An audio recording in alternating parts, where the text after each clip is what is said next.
to me because I went to Kilburn Poly down the road, and that was fine. And there's a library just round the road, round the road across the North Circular Road. And I have some slides, and if I have any problems, I'll just abandon them. But one of the slides, that's a geographical area where we were. The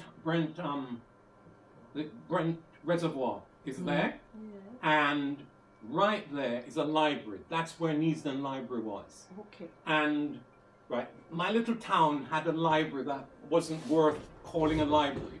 But you come here, and just down the road from you is a real library. It had Marx, it had Darwin. Importantly, I perhaps should have said this already, I came from a very fundamentalist Christian Baptist background. And when I came, my intention was to finish my education and become a Baptist minister. That was actually what I was intending to do. Now, in the library was all of the stuff that the fundamentalists of my childhood had been denouncing. So they had denounced Tom Paine, Voltaire, Darwin, a whole list of them, and there the books were. And I read them and concluded that they made more, the Christian critique was idiotic, and that the argument for the Christian God made absolutely no sense, couldn't stand up to real reason. So at about 17, or maybe a little bit more than that, I abandoned Christianity and haven't actually gone back to it, although you're surprised to know how much of it remains in your head. So I go to funerals and I know all the hymns and so on, right? So that was my growing up. We went to a local Baptist church in Kilburn and so on. I got a job initially in a factory, which was London was a place of industry, as in manufacturing industry and those and light industry. All of it has gone, died. But in those days, that part of London, and indeed most part of London, was full of factories of one kind or another, which is why our people, so many of us, settled here and got industrial or heavy or light industrial jobs. I got one in a place called Associated Electrical Industries, which is in Neasden. It's no longer anything like there. It's completely different round. There's a coal yard next to Neasden Station, and so it's all gone. London is completely transformed in that regard.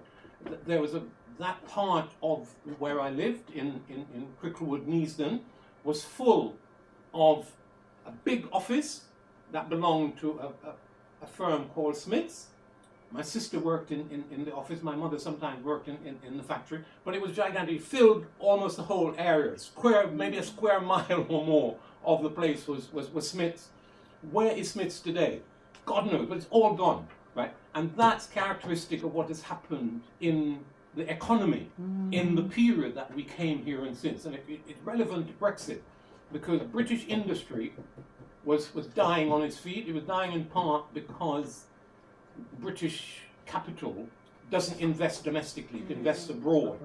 And what happened with joining the, Britain was in desperation, then joined the EU, and it's actually benefited from being in what was first the EEC and then became the EU, because all of these people, the Japanese, the Americans, the Indians even, have invested here because it was the gateway into Europe. Britain outside of the EU no longer particularly makes any sense as a place to invest, because, so there's all of that.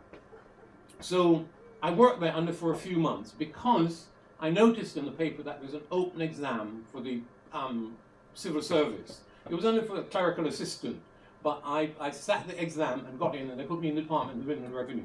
So in September of 62, in September of 62, I went and got a white-collar job in the Strand in the Department of Inland Revenue, right?